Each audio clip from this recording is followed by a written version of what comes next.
Un millionnaire a abandonné son fils jusqu'à ce que sa femme de ménage devienne sa mère. Avant de commencer, assurez-vous de vous abonner à la chaîne. Ainsi, vous ne manquerez aucune des histoires surprenantes et émouvantes que nous préparons spécialement pour vous. Au cœur de Paris, où les gratte-ciels s'élevaient comme des monuments au pouvoir et à l'ambition, vivait Alexandre Moreau, un homme dont la vie était l'incarnation même du succès. À 45 ans, Alexandre avait bâti un empire commercial qui s'étendait de la technologie à l'immobilier, faisant de lui l'un des hommes les plus riches et les plus influents du pays. Depuis son penthouse dans le quartier le plus exclusif du 16e arrondissement, Alexandre contemplait la ville qui s'étendait à ses pieds, une vue qui pour beaucoup serait impressionnante, mais qui pour lui était devenue aussi commune que l'air qu'il respirait. Son regard, habituellement vif et calculateur, semblait perdu dans l'horizon, reflétant une inquiétude que même ses plus proches collaborateurs n'avaient pas remarquée. « Monsieur Moreau, vous avez un appel de New York », interrompit la voix de son assistante à travers l'interphone. Alexandre cligna des yeux, sortant de sa rêverie. « Passez-le dans mon bureau, j'y vais. » D'un pas décidé, il traversa le vaste salon décoré d'œuvres d'art qui coûtaient plus que le salaire annuel de la plupart de ses employés. En entrant dans son bureau, une pièce dominée par un imposant bureau en acajou, Alexandre s'assit et prit l'appel, s'immergeant immédiatement dans une discussion sur les fusions et acquisitions. Alors qu'il négociait avec le froid et la précision qui le caractérisaient, son esprit vagabondait. Quand était-ce la dernière fois qu'il avait ressenti une véritable excitation pour une affaire? Quand était-ce la dernière fois que quelque chose, n'importe quoi, l'avait fait se sentir vraiment vivant? L'appel se termina avec succès, comme toujours. Alexandre avait conclu une autre transaction de plusieurs millions d'euros, mais la satisfaction qu'il s'attendait à ressentir ne vint jamais. À sa place, un vide familier s'installa dans sa poitrine, un vide que même les chiffres sur son compte en banque ne pouvaient combler. C'est alors que son regard se posa sur une photographie encadrée sur son bureau. C'était la seule image personnelle dans tout le bureau. Un enfant souriant d'environ 8 ans, aux yeux brillants et aux cheveux sombres ébouriffés. David, son fils. Alexandre prit le cadre entre ses mains, étudiant le visage de l'enfant comme s'il le voyait pour la première fois. Quand était-ce la dernière fois qu'il lui avait parlé? Quand était-ce la dernière fois qu'il l'avait vu en personne et pas à travers un écran d'appel vidéo? Un coup à la porte le sortit de ses pensées. C'était Sophie, son assistante personnelle, une femme efficace et discrète qui travaillait pour lui depuis des années. « Monsieur Moreau, voici les documents que vous avez demandés pour la réunion de demain, » dit-elle en posant un dossier sur le bureau. Alexandre hocha distraitement la tête. « Merci Sophie. Dites-moi, savez-vous si David a appelé récemment ?» La question sembla surprendre Sophie, qui hésita avant de répondre. « Non, monsieur. La dernière communication remonte à 3 semaines. Quand Madame Catherine a appelé pour informer des notes de David. Catherine. Le nom résonna dans l'esprit d'Alexandre. Catherine Dupont, la femme à qui il avait confié le soin de son fils depuis sa naissance. Une employée loyale qui était devenue bien plus que cela pour David. « Je comprends », murmura Alexandre, plus pour lui-même que pour Sophie. « Vous pouvez vous retirer. » Quand la porte se referma, Alexandre se renversa dans son fauteuil, fermant les yeux. Les souvenirs l'assaillirent. La naissance de David, la décision de le laisser aux soins de Catherine, les visites de plus en plus espacées, les appels téléphoniques qui devinrent plus courts et moins fréquents au fil des années. À quel moment avait-il permis que son obsession pour le succès éclipse tout le reste dans sa vie? Quand était-il devenu un étranger pour son propre fils? La réponse était douloureusement claire, depuis le début, depuis le moment où il avait décidé que son empire était plus important que sa famille, que l'héritage qu'il voulait construire était plus précieux que les moments qu'il aurait pu partager avec son fils. Alexandre se leva brusquement, ressentant une urgence qu'il n'avait pas éprouvée depuis des années. Il prit son téléphone et composa un numéro qu'il utilisait rarement. « Catherine, c'est moi, Alexandre, » dit-il, quand la femme répondit. « J'ai besoin de voir David. Je viendrai demain. » Il y eut un silence à l'autre bout de la ligne. Un silence chargé de surprise et peut-être d'une pointe de méfiance. « Bien sûr, monsieur Moreau, » répondit finalement Catherine, sa voix prudente. « David sera à la maison après l'école. » Alexandre raccrocha sans plus de préambule. Sa décision était prise. Demain, il verrait son fils, affronterait les conséquences de ses années d'absence et peut-être trouverait un moyen de combler ce vide qui le consumait.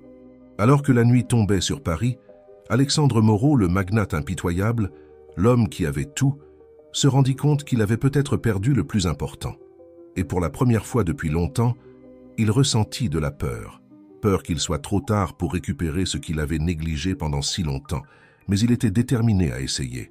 Demain serait le premier jour du reste de sa vie, le jour où il tenterait de renouer avec la partie de lui-même qu'il avait enterrée sous des couches et des couches d'ambition et de succès. Demain, il verrait David, et avec un peu de chance, il ferait le premier pas pour réparer les erreurs du passé. Avec cette résolution à l'esprit, Alexandre éteignit les lumières de son bureau et se prépara pour une nuit d'insomnie, anticipant la rencontre qui pourrait changer le cours de sa vie pour toujours. Le lendemain matin, se leva avec une clarté inhabituelle sur Paris. Alexandre Moreau, habitué à se réveiller avant l'aube pour commencer sa journée de travail, se retrouva cette fois à contempler le plafond de sa chambre, son esprit un tourbillon de pensées et d'émotions. Il s'habilla avec soin, optant pour une tenue plus décontractée que ses habituels costumes de créateur. Alors qu'il se regardait dans le miroir, ajustant le col de sa chemise, il se demanda si David le reconnaîtrait. Combien l'enfant avait-il changé depuis la dernière fois qu'il l'avait vu en personne? Le trajet jusqu'à la maison où vivaient Catherine et David fut un contraste marqué avec sa routine quotidienne. Au lieu de se diriger vers le quartier d'affaires de la ville, son chauffeur le conduisit dans un quartier résidentiel tranquille en banlieue. Les rues bordées d'arbres et les maisons modestes mais bien entretenues semblaient appartenir à un monde complètement différent du sien. En arrivant devant une maison de 2 étages avec un petit jardin à l'avant, Alexandre sentit son cœur s'accélérer. Il respira profondément, essayant de calmer ses nerfs avant de sonner à la porte. La porte s'ouvrit, révélant Catherine Dupont. À 50 ans, Catherine restait une femme à la présence imposante, avec des yeux chaleureux mais perspicaces qui semblaient lire l'âme d'Alexandre. « Monsieur Moreau », salua-t-elle, son ton formel, mais avec une nuance de surprise. « Entrez, s'il vous plaît. » Alexandre entra, se sentant étrangement mal à l'aise dans cette maison accueillante. Les meubles simples, les photos de famille sur les murs, tout parlait d'une vie pleine de moments partagés et d'amour, quelque chose qui contrastait douloureusement avec l'élégance froide de sa propre maison. « David n'est pas encore rentré de l'école », informa Catherine, le guidant vers le salon. « Il devrait arriver d'un moment à l'autre. » Alexandre acquiesça, s'asseyant sur le canapé. Ses yeux parcoururent la pièce, s'arrêtant sur les photographies qui ornaient les murs. C'étaient des images de David au fil des ans. Son premier jour d'école, des anniversaires, des vacances, des moments dont il n'avait pas fait partie. « Il vous ressemble beaucoup », commenta Catherine, remarquant son regard fixé sur les photos. « Il a vos yeux. » Alexandre sentit un nœud dans sa gorge. « Il a tellement grandi », murmura-t-il, plus pour lui-même que pour Catherine. Un silence gênant s'installa entre eux, brisé seulement par le tic-tac de l'horloge sur le mur. Alexandre s'agita, mal à l'aise, conscient que Catherine l'observait avec un mélange de curiosité et de prudence. « Comment va-t-il » demanda-t-il finalement, dans une tentative de briser la tension. « David, je veux dire. » Catherine sembla considérer soigneusement sa réponse. « Il va bien. C'est un garçon intelligent et affectueux. Il réussit très bien à l'école et a beaucoup d'amis. » Alexandre hocha la tête, ressentant un mélange de fierté et de remords. « Je suis content. Je regrette de ne pas avoir été plus présent. » Avant que Catherine ne puisse répondre, le bruit de la porte qui s'ouvrait les interrompit. Une voix joyeuse remplit la maison. « Maman, je suis rentré !» Alexandre se leva d'un bond, son cœur battant fort. David apparut dans le couloir, un garçon de 11 ans en uniforme scolaire avec un sac à dos sur les épaules. En voyant Alexandre, l'enfant s'arrêta net, ses yeux s'ouvrant de surprise. « Papa ?» demanda-t-il, sa voix mêlant confusion et quelque chose qu'Alexandre ne put identifier. Était-ce de l'espoir? De la méfiance? « Bonjour David », répondit Alexandre, sa voix plus rauque qu'il ne l'aurait voulu. « Ça fait longtemps. » David regarda Catherine comme cherchant des conseils. Elle lui sourit avec douceur. « Ton père est venu te voir, chérie. Pourquoi n'irais-tu pas te changer et ensuite tu redescendras le saluer ?» Le garçon acquiesça, lançant un dernier regard curieux à Alexandre avant de monter les escaliers. Quand il disparut de vue, Alexandre se tourna vers Catherine. Il l'a appelée « maman », dit-il, sa voix à peine un murmure. Catherine baissa les yeux, une expression de culpabilité traversant son visage. « Monsieur Moreau, je... Non, l'interrompit Alexandre, levant une main. Ne vous excusez pas, je comprends pourquoi il le fait. Vous avez été plus une mère pour lui que je n'ai été un père. Le silence retomba sur eux, plus lourd qu'avant. Alexandre s'assit à nouveau, sentant le poids des années d'absence sur ses épaules. Comment pouvait-il espérer rattraper le temps perdu? Comment pouvait-il rivaliser avec le lien que David avait clairement avec Catherine? Quelques minutes plus tard, David revint, vêtu de vêtements décontractés.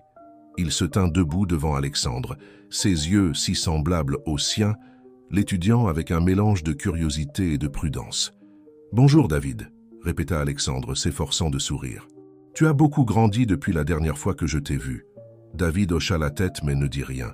Le silence s'étira, inconfortable et dense. « Comment ça se passe à l'école » demanda Alexandre, cherchant désespérément un sujet de conversation. « Bien », répondit David brièvement. « J'ai eu 20 en maths la semaine dernière. »« C'est excellent, » dit Alexandre, ressentant un mélange de fierté et de tristesse. Fierté pour les réussites de son fils, tristesse de ne pas avoir été là pour les célébrer. « Tu as toujours été doué avec les chiffres ?» David haussa les épaules. « Je suppose. »« Catherine m'aide beaucoup pour les devoirs. » Alexandre remarqua la correction, la façon dont David avait évité d'appeler Catherine « maman » devant lui. Ce geste, bien que petit, lui fit plus mal qu'il ne l'aurait imaginé. « David » commença-t-il, se penchant en avant. « Je sais que je n'ai pas été très présent dans ta vie, mais je veux que tu saches que ça va changer. J'aimerais passer plus de temps avec toi, mieux te connaître. » Les yeux de David s'ouvrirent de surprise, et pendant un moment, Alexandre y vit une lueur d'espoir. Mais aussi vite qu'elle était apparue, elle s'évanouit, remplacée par une expression prudente. « Vraiment ?» demanda le garçon, sa voix mêlant scepticisme et désir. « Pour combien de temps ?» La question frappa Alexandre comme un coup de poing dans l'estomac. C'était une question chargée d'années de promesses non tenues, de visites annulées, d'appels oubliés. « Cette fois, c'est différent, David, » répondit-il, essayant d'insuffler toute la sincérité possible dans ses paroles. « Je veux faire partie de ta vie. »« Vraiment ?» David regarda Catherine qui était restée silencieuse pendant tout l'échange. Elle lui offrit un sourire encourageant. « D'accord, je suppose, » dit finalement David, reportant son regard sur Alexandre. « On peut essayer. » Alexandre sentit qu'un poids se levait de ses épaules. Ce n'était pas grand-chose, mais c'était un début, un premier pas sur le long chemin vers la rédemption. « Merci, David, » dit-il, résistant à l'envie d'étreindre le garçon. Il savait que c'était trop tôt pour cela. « Je ne te décevrai pas cette fois, je te le promets. » Alors que l'après-midi avançait, Alexandre, David et Catherine s'assirent pour prendre un café, un jus pour David, discutant timidement de l'école, des amis de David, de ses passe-temps. C'était une conversation pleine de pauses gênantes et de sujets superficiels, mais pour Alexandre, c'était le début de quelque chose de précieux. En partant, Alexandre regarda la maison une fois de plus. Il ne la voyait plus comme un lieu étranger, mais comme le foyer qui avait fourni à son fils l'amour et la stabilité qu'il n'avait pas su donner. Avec un mélange de gratitude et de détermination, il se promit que, dorénavant, il serait une présence constante dans la vie de David. Tandis que sa voiture s'éloignait, Alexandre ne pouvait pas savoir que ce jour marquerait le début d'un voyage qui changerait non seulement sa vie, mais aussi celle de tous ceux qui l'entouraient, d'une manière qu'il ne pouvait même pas imaginer. Les jours qui suivirent sa visite furent une montagne russe émotionnelle pour Alexandre Moreau. Pour la première fois depuis des années, ses pensées n'étaient pas dominées par des stratégies d'entreprise ou des chiffres d'affaires, mais par l'image de David et la promesse qu'il avait faite. Dans son bureau au sommet du gratte-ciel, Alexandre se trouvait distrait, son regard perdu dans l'horizon parisien.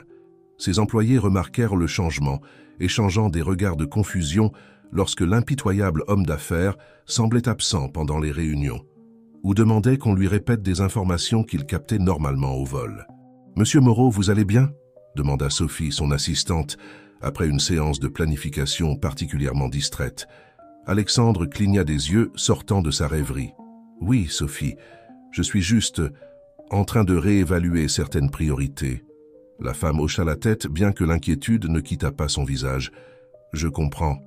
Au fait, le conseil d'administration a demandé une réunion urgente pour demain. Ils veulent discuter de l'expansion vers l'Europe de l'Est. » Alexandre fronça les sourcils. L'expansion vers l'Europe de l'Est avait été son projet favori pendant des mois. l'aboutissement d'années de planification stratégique. Cependant, à ce moment-là, l'idée de se plonger dans une autre méga-opération commerciale lui provoqua une sensation de vide. « Annule la réunion, Sophie, » dit-il, se surprenant lui-même. « Dis-leur que j'ai besoin de temps pour reconsidérer certains aspects du projet. » La surprise sur le visage de Sophie était évidente, mais elle acquiesça sans remettre en question la décision. « Comme vous voudrez, monsieur. » Une fois seul, Alexandre prit son téléphone et, après un moment d'hésitation, composa le numéro de Catherine. « Monsieur Moreau. » La voix de Catherine sonnait prudente à l'autre bout de la ligne. « Il s'est passé quelque chose ?»« Non, non, » s'empressa de clarifier Alexandre. « Je voulais juste savoir comment va David. Puis-je lui parler ?» Il y eut une pause avant que Catherine ne réponde. « David est à son cours de football en ce moment, mais il sera à la maison dans 1 heure, si vous voulez appeler à ce moment-là. » Alexandre ressentit une pointe de déception, immédiatement suivie par la réalisation de combien il ignorait de la vie quotidienne de son fils. « Je ne savais pas qu'il jouait au football. Il a commencé il y a quelques mois, » expliqua Catherine, son ton s'adoucissant. « Il aime beaucoup ça. En fait, il a un match important ce week-end. » Une idée germa dans l'esprit d'Alexandre. « J'aimerais aller le voir jouer, si c'est d'accord, bien sûr. » La surprise dans la voix de Catherine était palpable. « Bien sûr. Je suis sûr que David serait très heureux de vous voir là-bas. » Après avoir noté les détails du match, Alexandre raccrocha, se sentant étrangement nerveux et excité. C'était une sensation nouvelle pour lui, si habitué au calme froid des affaires. Le samedi arriva plus vite qu'il ne l'avait prévu. Alexandre se retrouva debout, au bord d'un terrain de football scolaire, se sentant complètement déplacé avec sa chemise de créateur et ses chaussures italiennes. Autour de lui, des parents encourageaient avec enthousiasme, vêtus de vêtements décontractés et confortables. Il vit Catherine assise dans les gradins et s'approcha, la saluant d'un geste maladroit. Elle lui rendit son salut, lui faisant une place à côté d'elle. « Je suis contente que vous ayez pu venir, » dit Catherine, sa voix mêlant cordialité et surprise. « David était très excité quand je lui ai dit que vous viendriez. » Alexandre ressentit un mélange de joie et de culpabilité à ces mots. « Je ne manquerai ça pour rien au monde, » répondit-il, espérant que ce serait vrai dorénavant. Lorsque l'équipe de David entra sur le terrain, Alexandre le chercha anxieusement du regard. Il le trouva avec le numéro 10 sur le dos, courant avec confiance aux côtés de ses coéquipiers. Voir son fils dans cet environnement, si différent du monde de luxe et d'affaires dans lequel il évoluait, lui procura une étrange sensation de fierté et de nostalgie pour tous les moments qu'il avait manqués. Le match commença, et Alexandre se surprit à crier et à encourager avec les autres parents. Chaque fois que David touchait le ballon, il sentait son cœur s'accélérer. Quand, dans la dernière minute du match, David marqua le but de la victoire, Alexandre se retrouva debout, acclamant avec une émotion qu'il n'avait pas ressentie depuis des années.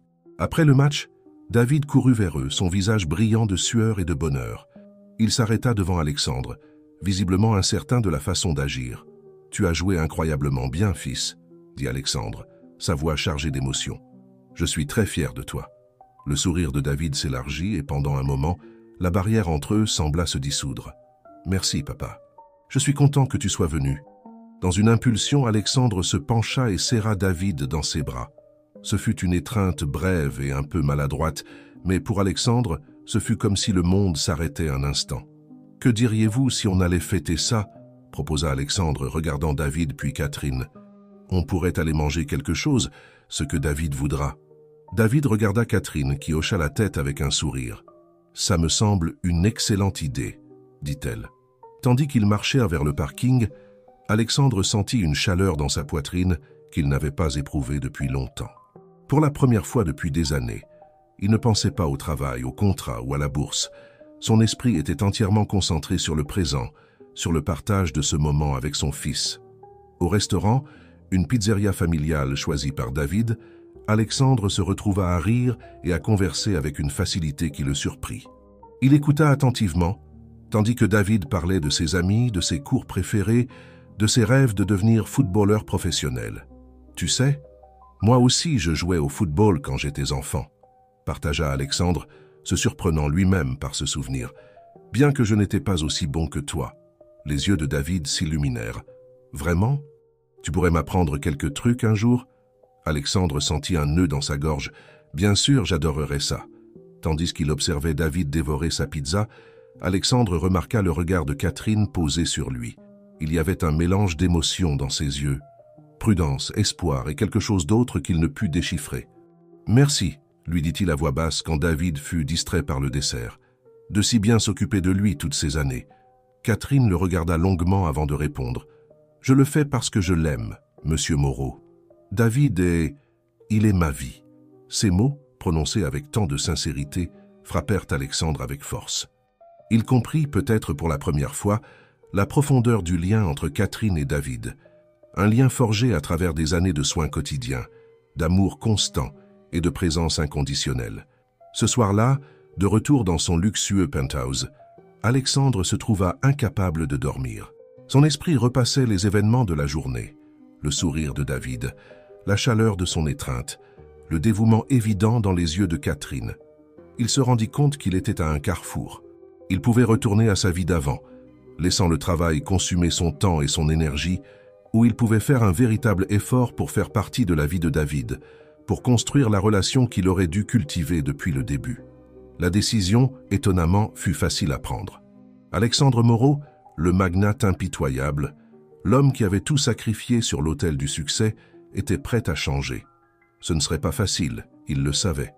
Il devrait faire face à des années d'absence, surmonter la méfiance de David et naviguer dans la dynamique complexe avec Catherine.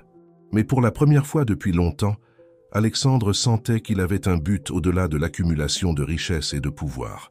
Il avait l'opportunité d'être le père que David méritait, de créer les liens familiaux qu'il avait toujours négligés. Avec cette résolution à l'esprit, Alexandre finit par s'endormir, rêvant de terrains de football, de rires partagés et de la possibilité d'un avenir différent.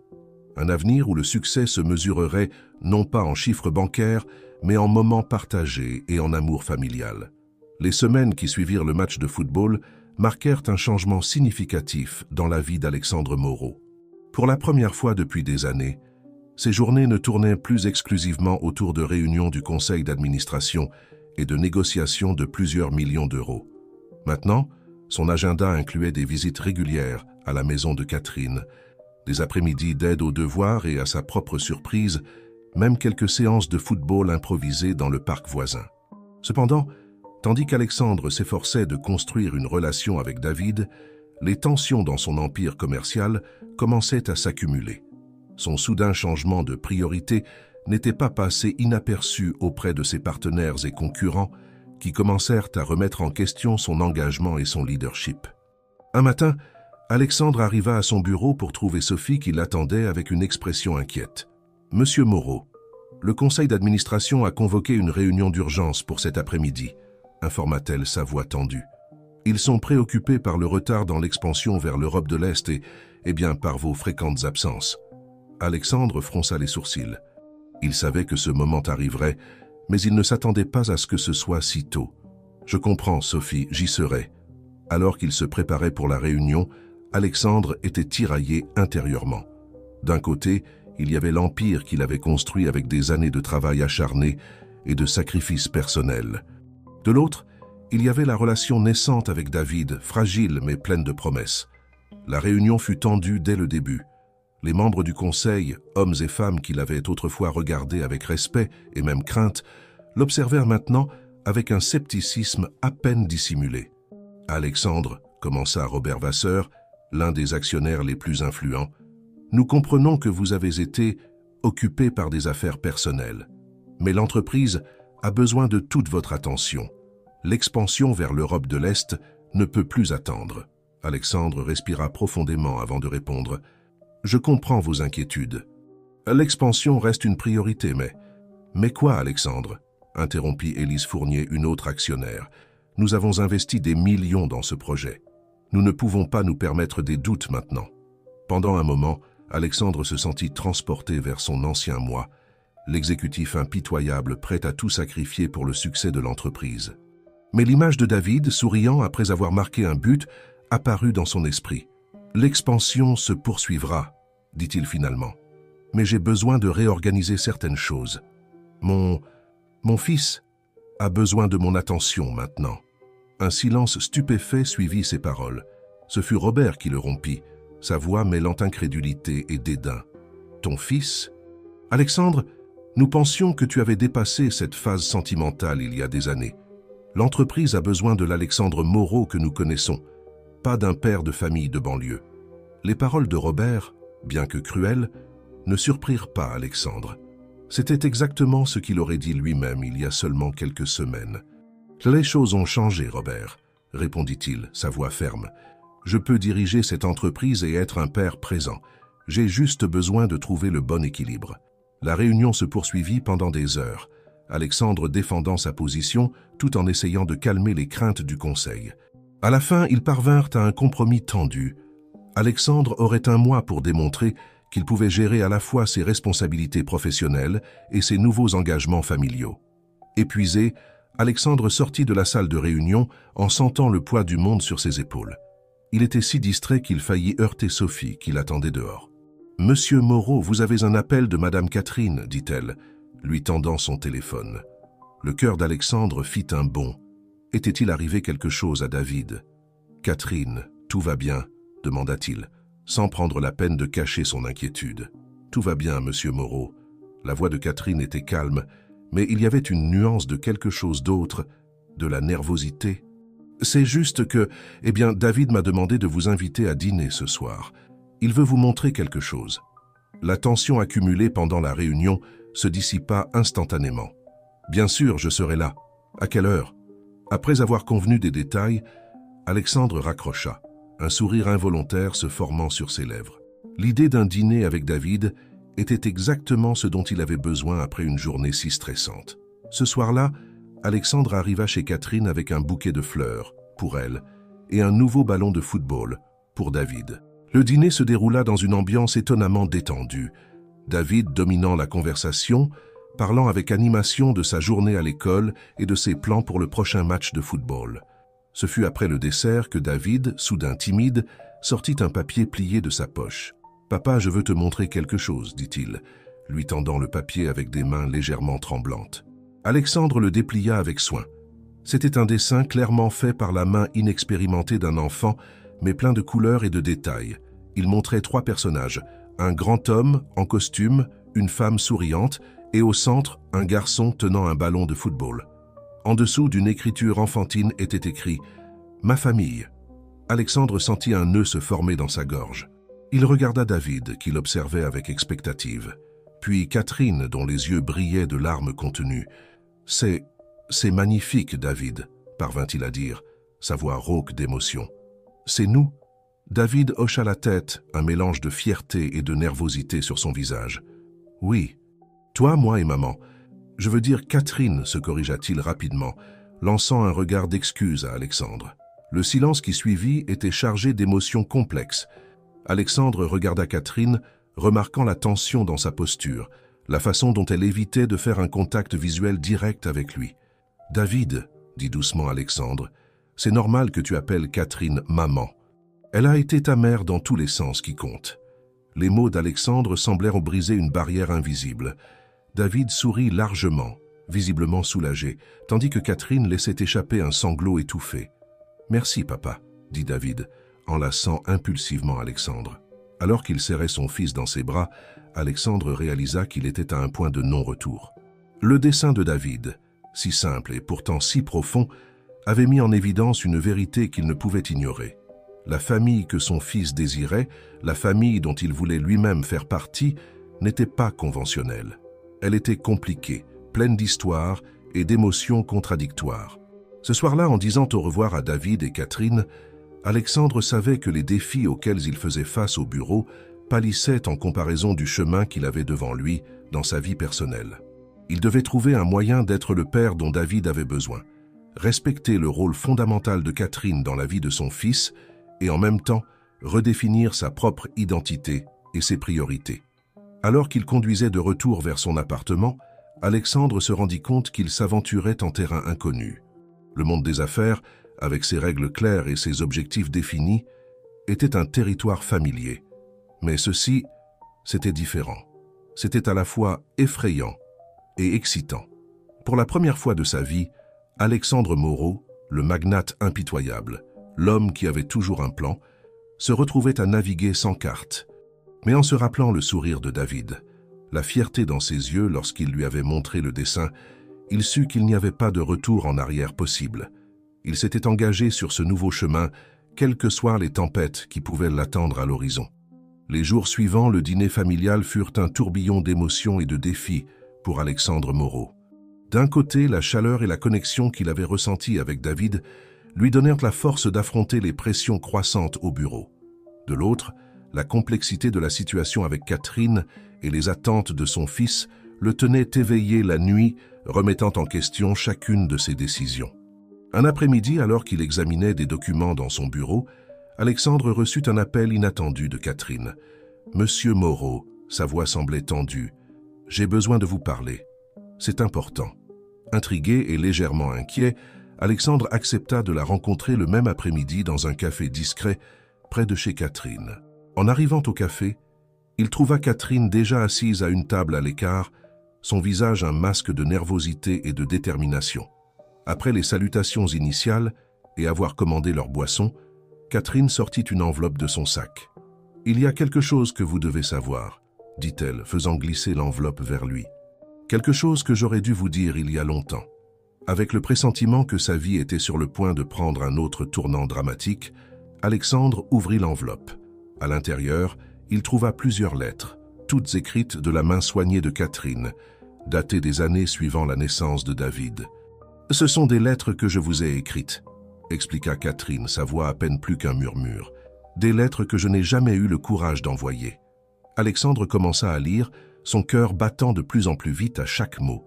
Les lettres racontaient la vie de David, ses premiers pas, ses premiers mots, ses peurs d'enfant, ses petits triomphes. Mais plus que cela, elles révélaient l'amour profond et désintéressé de Catherine pour l'enfant et sa lutte constante entre le désir de voir Alexandre s'impliquer dans la vie de son fils et la peur de perdre l'enfant qu'elle avait élevé comme le sien. « Cher monsieur Moreau », lut Alexandre à voix haute, sa voix tremblant légèrement, « aujourd'hui David a demandé pourquoi son papa ne vient pas le voir. Je lui ai dit que vous étiez très occupé à travailler pour lui donner une bonne vie. Mais la vérité est que je ne sais pas comment expliquer à un enfant de 5 ans pourquoi son père semble ne pas vouloir de lui. » Alexandre leva les yeux de la lettre, son regard rencontrant celui de Catherine, qui était plein de larmes contenues. « Je suis tellement désolé, Catherine, dit-il, sa voix rauque d'émotion. Je ne me suis jamais rendu compte, je n'ai jamais vraiment compris. » Catherine secoua la tête. « Ce n'est pas seulement pour vous que je suis désolé, monsieur Moreau, c'est pour David et pour moi-même. Ces lettres sont autant une confession qu'une supplication. » Alexandre continua à lire, chaque mot comme un poignard dans son cœur. Les lettres ne révélaient pas seulement les moments manqués avec son fils, mais aussi le conflit interne de Catherine. Son désir de voir père et fils unis, contrasté avec son propre amour maternel et la peur de perdre sa place dans la vie de David. « Pourquoi me montrez-vous cela maintenant ?» demanda finalement Alexandre, son esprit un tourbillon d'émotions. Catherine prit une profonde inspiration avant de répondre. « Parce que maintenant que vous revenez dans la vie de David, vous devez comprendre. Comprendre que pour lui, je suis sa mère, que nous avons construit une vie ensemble, et que si je veux qu'il ait une relation avec vous, j'ai aussi peur de le perdre. » Les mots de Catherine tombèrent comme un poids sur Alexandre. Il comprit, peut-être pour la première fois, la véritable ampleur du défi auquel il faisait face. Il ne s'agissait pas seulement de renouer avec son fils, mais de naviguer dans un réseau complexe d'émotions, de loyauté et d'années d'histoire. « Catherine, commença-t-il, mais il fut interrompu par le son de son téléphone.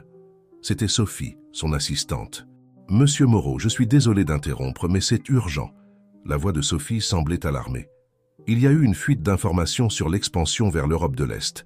Les médias spéculent sur votre leadership et la stabilité de l'entreprise. Le conseil exige une réunion immédiate. » Alexandre sentit le monde se refermer autour de lui. D'un côté, la révélation émotionnelle de Catherine et la réalité de sa relation avec David. De l'autre, la crise dans son entreprise, l'empire qu'il avait construit avec tant d'efforts. « J'y serai dans 20 minutes, » répondit-il automatiquement, avant de raccrocher et de regarder Catherine avec un mélange d'excuses et de détermination. « Je dois y aller, mais cette conversation n'est pas terminée. S'il vous plaît, donnez-moi le temps de digérer tout cela. Je vous promets que nous trouverons une solution. » Catherine acquiesça, une ombre de déception traversant son visage. « Je comprends. Rappelez-vous juste, monsieur Moreau, que si vous avez un empire à protéger, j'ai un fils à aimer et à protéger. » Alexandre sortit du café en se sentant plus divisé que jamais. Alors qu'il se dirigeait vers le bureau, son esprit oscillait entre les lettres de Catherine, les souvenirs de David et la crise imminente dans son entreprise. En arrivant dans la salle de réunion, il fut accueilli par des visages tendus et accusateurs. Robert Vasseur fut le premier à parler, sa voix chargée de frustration et de déception. « Alexandre, que se passe-t-il? Les médias spéculent sur ton engagement envers l'entreprise. Nos actions sont en chute libre. Est-il vrai que tu as négligé tes responsabilités pour des affaires personnelles ?» Alexandre regarda autour de lui, voyant le mélange d'inquiétude et de jugement dans les yeux de ses collègues. Pendant un moment, il fut tenté de retomber dans ses vieilles habitudes, d'être l'Alexandre Moreau impitoyable, qui sacrifierait tout pour le succès de l'entreprise. Mais alors, l'image de David tenant son dessin apparut dans son esprit, suivi par les mots écrits par Catherine au fil des ans. Et à ce moment-là, Alexandre Moreau prit une décision. « Il est vrai que j'ai consacré du temps à ma famille, » dit-il, sa voix ferme et claire. « À mon fils, pour être exact, un fils que j'ai négligé pendant trop longtemps. » Un murmure de surprise parcourut la salle. Alexandre continua, sa détermination grandissant à chaque mot. « Mais laissez-moi clarifier une chose. Mon engagement envers cette entreprise n'a pas diminué. En fait, je crois que cette nouvelle perspective dans ma vie personnelle fera de moi un meilleur leader. Un leader qui comprend la valeur de l'équilibre, de l'empathie, des relations humaines. » Il se tourna vers Robert, le regardant directement dans les yeux. « Je vais gérer cette crise, Robert. Je vais mener à bien l'expansion vers l'Europe de l'Est. Mais je le ferai à ma façon, avec une nouvelle approche qui bénéficiera non seulement à nos actionnaires, mais aussi à nos employés et à leurs familles. » Le silence qui suivit sa déclaration était assourdissant. Finalement, Élise Fournier, l'actionnaire qui avait été si critique auparavant, prit la parole. « C'est une approche risquée, Alexandre. Mais peut-être que c'est exactement ce dont nous avons besoin en ces temps. Tu as mon soutien pour l'instant. » Peu à peu, d'autres membres du conseil acquiescèrent, certains avec réserve, d'autres avec un nouveau respect dans leurs yeux. Alors que la réunion se poursuivait, discutant des stratégies pour gérer la crise médiatique et reprendre le contrôle du récit sur l'expansion, Alexandre réalisa qu'il était au seuil d'une nouvelle ère, tant dans sa vie personnelle que professionnelle. Il savait que le chemin à venir serait difficile. Il devrait trouver un moyen d'équilibrer les exigences de son entreprise avec les besoins de David et la situation complexe avec Catherine. Il devrait redéfinir son idée du succès et du leadership. Mais pour la première fois depuis longtemps, Alexandre Moreau se sentait vraiment vivant, face à un défi qui allait au-delà des chiffres et des stratégies d'entreprise. Un défi qui touchait au plus profond de son être et qui, s'il parvenait à le surmonter, pourrait le mener à une vie plus épanouie et significative qu'il ne l'avait jamais imaginée. Alors que la réunion touchait à sa fin, Alexandre prit son téléphone et envoya un message à Catherine. « Nous devons parler, tous les trois. Il est temps que nous affrontions cela ensemble pour David. » Avec ce simple message, Alexandre fit le premier pas vers un avenir incertain mais plein de possibilités. Un avenir dans lequel, il l'espérait, il pourrait être à la fois le leader d'entreprise qu'il avait toujours été et le père que David méritait et dont il avait besoin.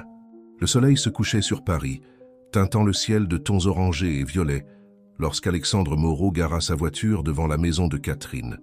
Son cœur battait fort, conscient que la conversation qu'il était sur le point d'avoir pourrait changer le cours de leur vie pour toujours. Catherine ouvrit la porte avant qu'il ne puisse sonner, son visage un mélange d'anxiété et de détermination. « Entrez, monsieur Moreau.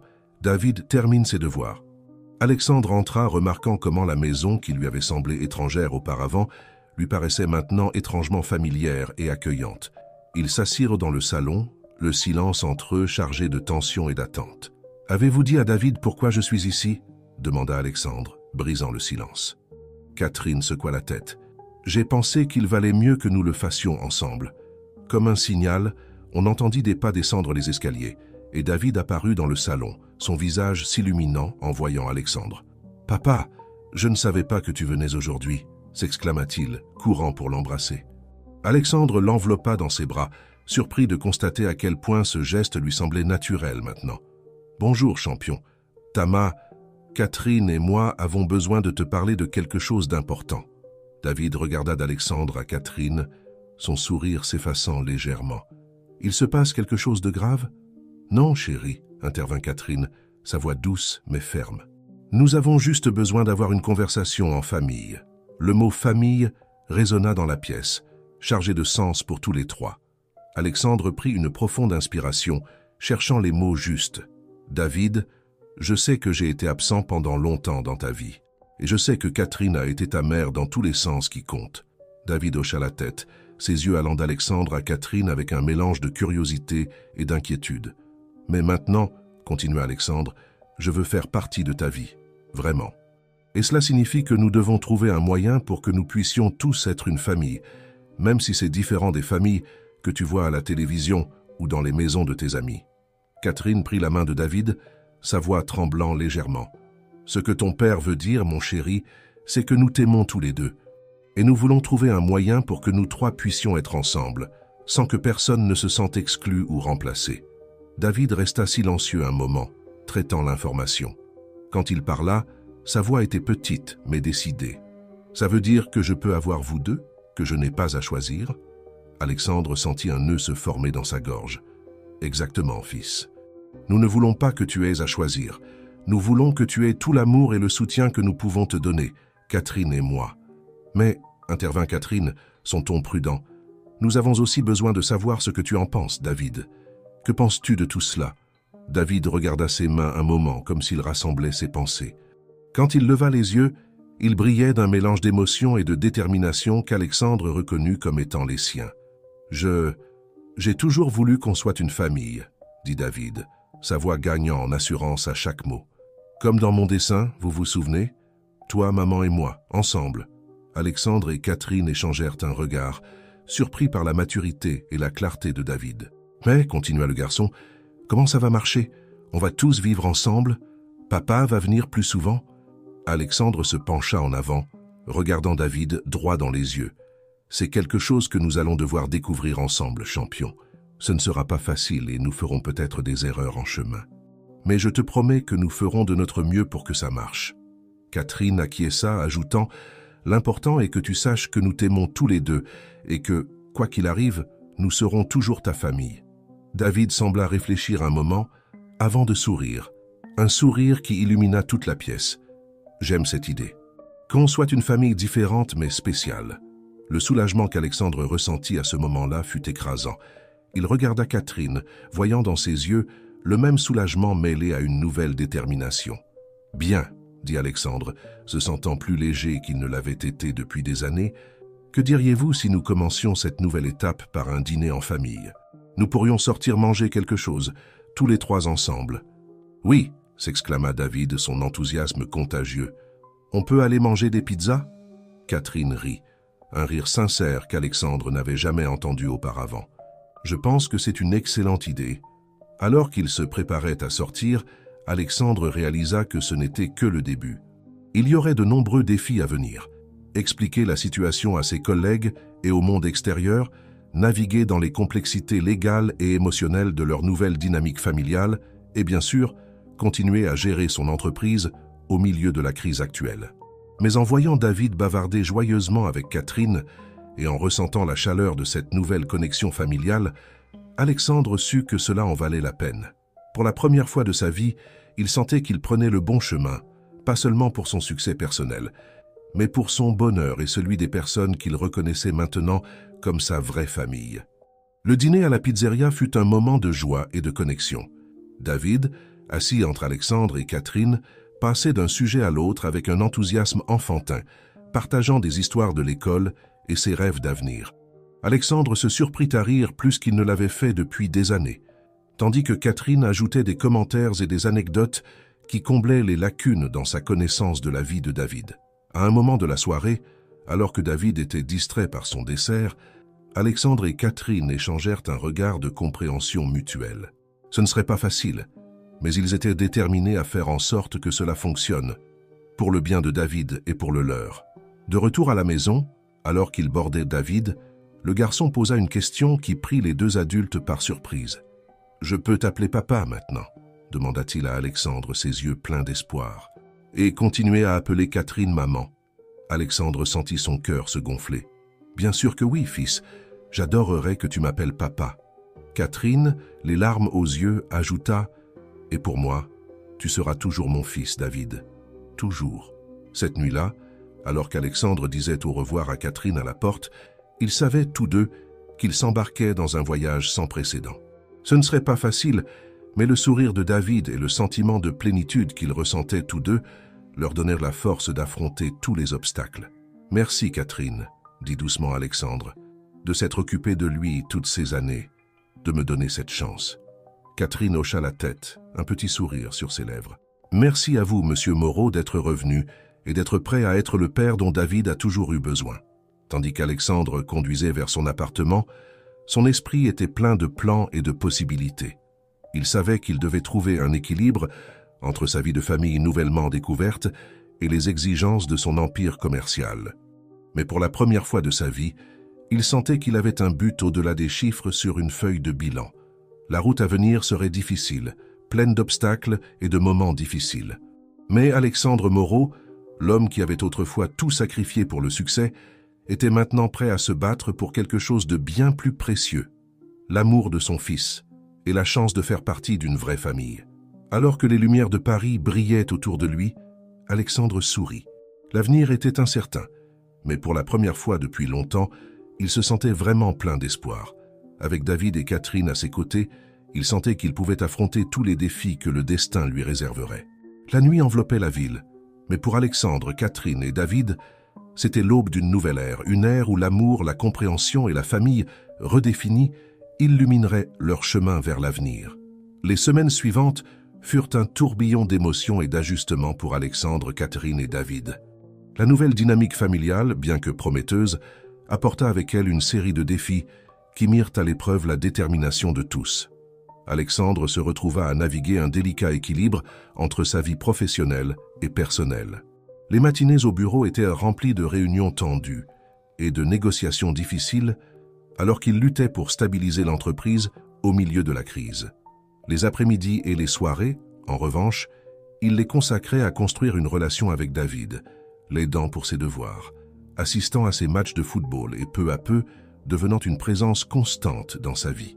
Un après-midi, alors qu'Alexandre observait David à son entraînement de football, Catherine s'assit à côté de lui dans les gradins. « Je n'aurais jamais pensé le voir ainsi », commenta-t-elle, sa voix mêlant admiration et une pointe de mélancolie. Alexandre la regarda intrigué. « Que voulez-vous dire ? Vous, monsieur Moreau, assise ici comme n'importe quel père, regardant son fils jouer, » répondit Catherine, son regard fixé sur le terrain. « Pendant des années, j'ai imaginé ce moment, mais je n'ai jamais cru qu'il se produirait réellement. » Les paroles de Catherine frappèrent Alexandre avec force. Il se souvint des lettres qu'elle avait écrites au fil des ans, des lettres pleines d'espoir et de déception. « Je suis désolé, Catherine, dit-il doucement. Je suis désolé de vous avoir fait attendre si longtemps. Je suis désolé d'avoir manqué tant de moments comme celui-ci. » Catherine le regarda, un petit sourire sur ses lèvres. « L'important est que vous soyez là maintenant.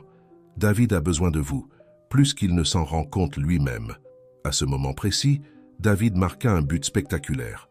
Le garçon se retourna, cherchant du regard Alexandre et Catherine dans les gradins, son visage s'illuminant en les voyant ensemble, l'encourageant.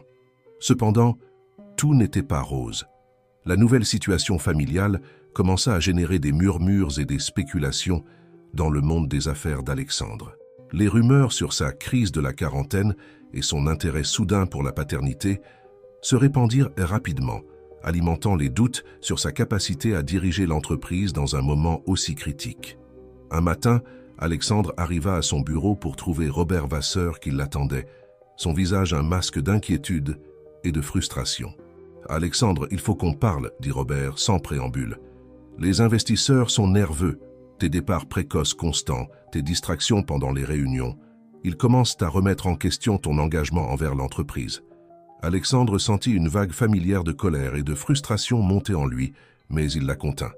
À la place, il prit une profonde inspiration et regarda Robert droit dans les yeux. « Robert, je comprends ton inquiétude, mais laisse-moi te poser une question. As-tu remarqué une baisse dans la qualité de mon travail? Une décision erronée? Une affaire perdue ?» Robert hésita. « Eh bien non, mais... » « Exactement, » interrompit Alexandre. « Parce que le fait que j'ai maintenant une vie en dehors de ce bureau ne signifie pas que je suis moins engagé envers l'entreprise. En fait, je pense que cela m'a donné une nouvelle perspective, une perspective qui pourrait nous bénéficier à tous. Robert le regarda avec scepticisme. « Que veux-tu dire ?» Alexandre se leva, marchant vers la fenêtre qui offrait une vue panoramique sur la ville. « Réfléchis-y, Robert. Pendant des années, nous avons opéré sous la croyance que le succès en affaires exigeait un sacrifice personnel total. Mais, et si nous nous étions trompés? Et si nous pouvions créer un environnement de travail qui valorise autant le succès professionnel que le bien-être personnel de nos employés? » Il se tourna vers Robert, ses yeux brillants d'une nouvelle vision. Imagine une entreprise où les parents peuvent assister aux événements scolaires de leurs enfants sans se sentir coupables, où les employés ont le temps de prendre soin de leur famille et d'eux-mêmes. Je crois que cela ne nous rendrait pas seulement plus humains, mais aussi plus productifs et créatifs. Robert semblait déconcerté mais intrigué. C'est une idée révolutionnaire, Alexandre. Mais comment allons-nous convaincre le conseil, les actionnaires? Alexandre sourit, sentant l'excitation d'un nouveau défi. Avec des résultats, Robert. Nous allons leur montrer qu'une approche plus équilibrée et humaine peut conduire à un plus grand succès à long terme. Pendant ce temps, chez Catherine, David faisait face à ses propres défis. Bien qu'il soit excité par la nouvelle présence de son père dans sa vie, il luttait également contre des sentiments confus de loyauté et de culpabilité. Un soir, alors que Catherine le bordait, David exprima enfin ses inquiétudes. « Maman, dit-il, sa voix petite dans l'obscurité, tu es triste parce que papa passe plus de temps avec moi ?» Catherine s'assit au bord du lit, surprise par la question. « Non, chérie, pourquoi penses-tu cela ?» David s'agita, mal à l'aise. « C'est que, parfois tu sembles triste quand je parle des choses que je fais avec papa. Et je ne veux pas que tu penses que je ne t'aime plus autant qu'avant. » Catherine sentit son cœur se serrer. Elle prit les mains de David dans les siennes, sa voix douce mais ferme. « David, écoute-moi bien. Je suis heureuse que ton père soit dans ta vie maintenant. Oui, parfois je me sens un peu triste parce que les choses changent, mais cela ne signifie pas que je sois en colère ou que je veuille que tu arrêtes de passer du temps avec lui. Je t'aime et tu seras toujours mon fils, quoi qu'il arrive. » David la serra fort dans ses bras, et Catherine sentit ses propres doutes et peurs se dissoudre dans la chaleur de cette étreinte. Le lendemain, Catherine décida qu'il était temps d'avoir une autre conversation avec Alexandre. Ils se rencontrèrent dans le même café, où ils avaient à parler des lettres, mais cette fois l'atmosphère était différente, moins tendue et plus pleine d'espoir. « Monsieur Moreau, commença Catherine, je pense que nous devons établir quelques lignes directrices claires sur la façon dont nous allons gérer cette situation à long terme, pour le bien de David. » Alexandre acquiesça, reconnaissant l'initiative de Catherine. « Je suis d'accord. Qu'avez-vous en tête ?» Pendant les heures qui suivirent, ils discutèrent et planifièrent. Ils parlèrent d'horaires partagés, de la façon de gérer les vacances et les événements importants, de la manière de présenter leur situation unique au monde extérieur. Mais surtout, ils parlèrent de la façon de s'assurer que David se sente aimé et soutenu par les deux, sans conflit ni culpabilité. Alors que le soleil se couchait sur Paris, Alexandre et Catherine parvinrent à une compréhension mutuelle. Ce ne serait pas facile, et il y aurait des moments de doute et de difficulté. Mais ils étaient déterminés à faire en sorte que cela fonctionne, pour le bien de David et pour le leur. Ce soir-là, lorsqu'Alexandre arriva chez Catherine pour le dîner familial qui était maintenant devenu une tradition hebdomadaire, il fut accueilli par une scène qui lui remplit le cœur d'une joie qu'il n'avait jamais connue auparavant. David courait vers lui, ses yeux brillants d'excitation. « Papa, regarde ce que j'ai fait aujourd'hui à l'école. » Derrière lui, Catherine souriait, son expression un mélange d'amour maternel et d'une nouvelle camaraderie avec Alexandre. Et à ce moment-là, entouré par l'amour de son fils et le soutien silencieux de Catherine, Alexandre Moreau sut qu'il avait trouvé quelque chose de plus précieux que n'importe quel succès en affaires. Il avait trouvé son véritable foyer. La nuit tomba sur Paris, enveloppant la maison dans une obscurité chaleureuse. Mais à l'intérieur, la lumière de l'amour familial, complexe et belle dans son unicité, brillait plus fort que jamais. Alexandre, Catherine et David, unis par des liens plus forts que le sang ou la loi, s'embarquaient ensemble dans un nouveau chapitre de leur vie, prêts à affronter n'importe quelle tempête, sachant qu'à la fin, ils trouveraient toujours leur arc-en-ciel. L'automne arriva à Paris, apportant avec lui des vents de changement qui allaient secouer les fondations de la nouvelle vie, qu'Alexandre, Catherine et David avaient commencé à construire ensemble. Un matin d'octobre, Alexandre arriva à son bureau pour trouver Sophie, qui l'attendait avec une expression grave. « Monsieur Moreau, il y a quelque chose que vous devez voir, dit-elle, lui tendant une tablette. Sur l'écran, Alexandre vit le gros titre d'un magazine à potins. « L'Empire Moreau vacille. Crise familiale ou d'entreprise ?» L'article spéculait sauvagement sur sa vie personnelle, mentionnant Catherine et David, et insinuant que son intérêt soudain pour la paternité était un signe d'instabilité mentale. Alexandre sentit la colère monter en lui. Il se moquait de ce qu'on disait de lui, mais que l'on traîne Catherine et David dans cette histoire était inacceptable. « Sophie, annulez toutes mes réunions d'aujourd'hui, » ordonna-t-il sa voix tendue. « Je dois m'occuper de cela personnellement. » Pendant qu'Alexandre gérait la crise médiatique, Catherine faisait face à ses propres défis. À l'école de David, des rumeurs sur la nouvelle situation familiale avaient commencé à circuler. Cet après-midi-là, pendant la sortie des classes, Catherine remarqua les regards et les chuchotements des autres parents. « Est-ce vrai ce qu'on dit, Catherine ?» demanda Marie, une des mères avec qui elle bavardait habituellement. « Que le père de David est revenu et que vous vivez ensemble maintenant. » Catherine sentit un nœud se former dans son estomac. « Ce n'est pas exactement ça, Marie. Ce n'est compliqué. Mais tu restes sa mère, n'est-ce pas ?» insista Marie, son ton mêlant inquiétude et curiosité. « Après tout ce que tu as fait pour lui. » Avant que Catherine ne puisse répondre, David apparut, courant vers elle avec un sourire. « Maman, on peut aller prendre une glace ? Papa a dit qu'il viendrait dîner ce soir et je veux lui faire une surprise avec un dessert. » Les regards surpris des parents autour ne passèrent pas inaperçus pour Catherine. Avec un mélange de fierté et de détermination, elle prit la main de David. « Bien sûr, mon chéri, allons-y. » Pendant ce temps, Alexandre se trouvait dans une discussion animée avec son équipe de relations publiques. « Je ne veux pas que cela soit traité comme un scandale ou un potin, » insista-t-il. « C'est de ma famille dont nous parlons. »« Mais, monsieur Moreau, » argumenta l'un des conseillers, « le public veut des détails croustillants. Si nous ne leur donnons pas quelque chose, ils inventeront leurs propres histoires. » Alexandre passa une main dans ses cheveux, frustré. Puis, il eut une idée. « Non. Nous ne leur donnerons pas de potin. Nous leur donnerons la vérité, toute la vérité. » Ce soir-là, pendant le dîner familial, Alexandre partagea son plan avec Catherine et David. « Je veux donner une interview, » expliqua-t-il. « Raconter notre histoire à notre manière. Sans sensationnalisme, juste la vérité. » Catherine le regarda avec inquiétude. « Vous êtes sûr ? Cela nous exposera tous. » David, qui avait écouté attentivement, intervint. « Je veux le faire, dit-il, surprenant les deux adultes. J'en ai assez que mes amis posent des questions bizarres. Je veux qu'ils sachent que nous sommes une famille normale, enfin plus ou moins. » Alexandre et Catherine échangèrent un regard, touchés par la maturité de David. « D'accord, » accepta finalement Catherine. « Faisons-le ensemble. » L'interview fut réalisée dans la maison de Catherine, un cadre intime qui reflétait la nature personnelle de l'histoire. Alexandre, Catherine et David s'assirent ensemble sur le canapé, présentant un front uni face aux caméras. Alexandre commença par parler de ses erreurs passées, de la façon dont il avait priorisé sa carrière au détriment de sa famille. Catherine partagea son expérience d'élever David, l'amour qui avait grandi entre eux, et comment elle avait gardé l'espoir qu'Alexandre reviendrait un jour.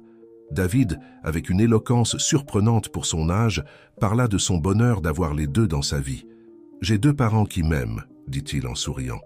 Comment cela pourrait-il être une mauvaise chose? L'interview fut un succès retentissant. L'honnêteté et la vulnérabilité de la famille Moreau-Dupont touchèrent les cœurs dans toute la France. Ce qui avait commencé comme un scandale se transforma en une histoire de rédemption, d'amour et de famille moderne. Cependant, tout n'était pas rose. L'exposition publique apporta de nouveaux défis. À l'école, David dut faire face à des questions gênantes et occasionnellement à des moqueries de certains camarades. Catherine dut gérer les opinions non sollicitées des voisins et des connaissances sur sa situation peu conventionnelle. Alexandre, quant à lui, se retrouva sous un examen encore plus minutieux dans le monde des affaires. Certains investisseurs exprimèrent leur inquiétude quant à sa nouvelle image douce, craignant que cela n'affecte sa capacité à prendre des décisions difficiles. Ce fut au milieu de cette tempête qu'Alexandre prit une décision audacieuse. Il convoqua une réunion du conseil d'administration et présenta sa vision d'une nouvelle culture d'entreprise. « Mesdames et messieurs, commença-t-il, sa voix ferme et passionnée. Pendant des années, nous avons opéré sous la croyance que le succès en affaires et une vie personnelle équilibrée étaient mutuellement exclusifs. Aujourd'hui, je suis ici pour remettre en question cette notion. Il présenta un plan détaillé pour mettre en œuvre des politiques favorables à la famille, des programmes de bien-être pour les employés et une nouvelle structure qui permettrait un meilleur équilibre entre travail et vie personnelle. Ce n'est pas seulement moralement juste, argumenta-t-il. C'est intelligent d'un point de vue commercial. Des employés heureux et équilibrés sont plus productifs, plus loyaux et plus innovants. Le conseil était divisé. Certains voyaient la vision d'Alexandre comme révolutionnaire et nécessaire. D'autres la considéraient comme un risque inutile.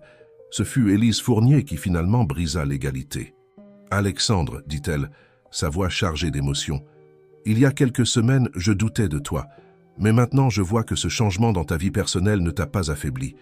Il t'a donné une nouvelle force, une nouvelle vision. Tu as mon soutien total. » Avec le soutien d'Élise, la proposition d'Alexandre fut approuvée. C'était le début d'une nouvelle ère pour Morrow Enterprise. Ce soir-là, Alexandre arriva tard chez Catherine, épuisé mais euphorique.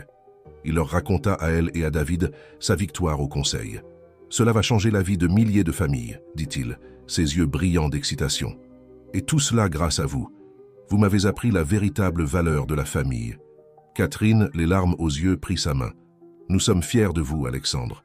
Vous avez parcouru un long chemin. » David, à moitié endormi sur le canapé, murmura « Je savais que mon papa était un super-héros. » Alexandre rit, sentant une vague d'amour pour sa petite famille peu conventionnelle. Il savait que le chemin à venir serait encore difficile. Il y aurait plus de défis, plus d'obstacles à surmonter. Mais en regardant Catherine et David, il sut qu'ensemble, ils pourraient en faire face à n'importe quoi. Alors que l'horloge marquait minuit, Alexandre Moreau, l'homme qui autrefois ne valorisait que le succès en affaires, réalisa qu'il avait trouvé un trésor bien plus précieux. Il avait trouvé le vrai sens de la famille, de l'amour et du succès.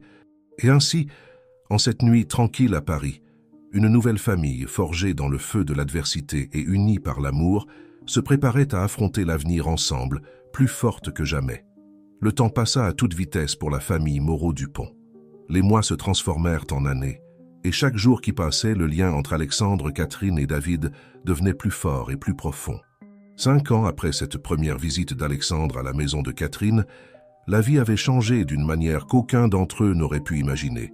C'était un dimanche matin ensoleillé, et Alexandre se trouvait dans la cuisine de la maison qu'il partageait maintenant, préparant le petit déjeuner.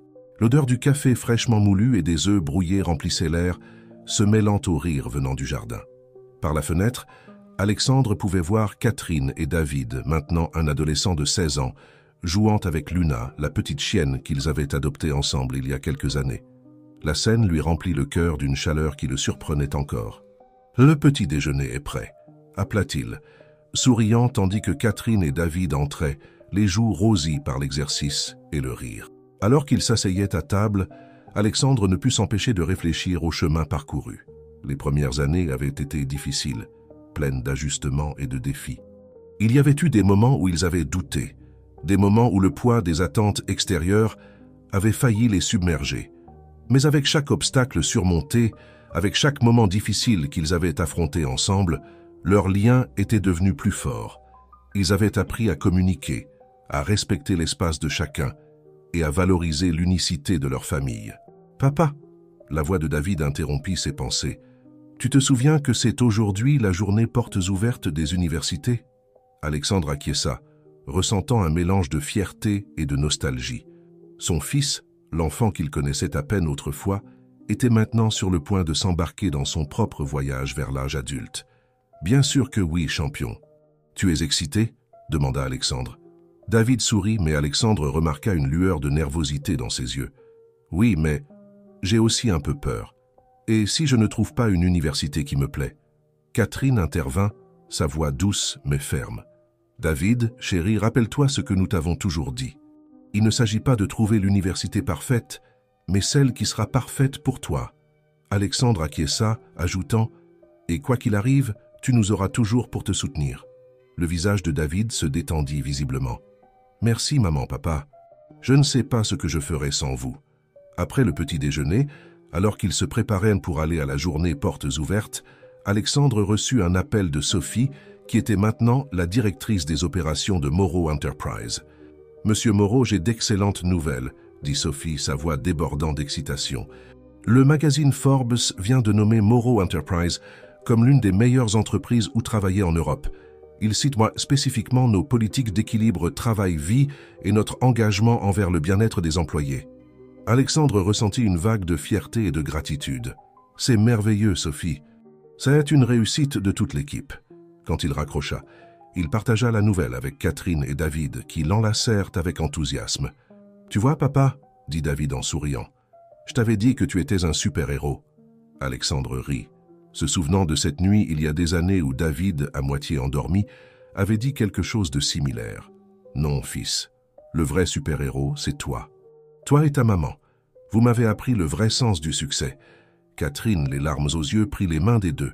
« Nous sommes des super-héros ensemble, en tant que famille. » À la journée portes ouvertes des universités, Alexandre et Catherine observèrent avec fierté David se déplacer d'un stand à l'autre, posant des questions intelligentes et prenant des notes. Ils virent en lui non seulement l'enfant qu'ils avaient élevé, mais l'homme qu'il était en train de devenir. Alors qu'il marchait dans les allées bondées, Alexandre remarqua les regards et les murmures. Même après toutes ces années, leur famille peu conventionnelle attirait encore l'attention. Mais maintenant, au lieu de l'inconfort, il ressentit une tranquille assurance. Il ne se souciait plus de ce que les autres pensaient. Ils savaient qui ils étaient et ce qu'ils avaient. À la fin de la journée, alors qu'ils rentraient chez eux, David parla depuis le siège arrière de la voiture. « Maman, papa, je veux vous remercier. »« Pourquoi, chérie ?» demanda Catherine, se retournant pour le regarder. « Pour tout, » répondit David, sa voix chargée d'émotion. « Pour m'aimer, pour avoir toujours été là pour moi. Pour m'avoir appris que la famille ne se définit pas par le sang ou les papiers, mais par l'amour et l'engagement. » Alexandre sentit un nœud se former dans sa gorge. Il échangea un regard avec Catherine, voyant dans ses yeux le même amour et la même gratitude qu'il ressentait.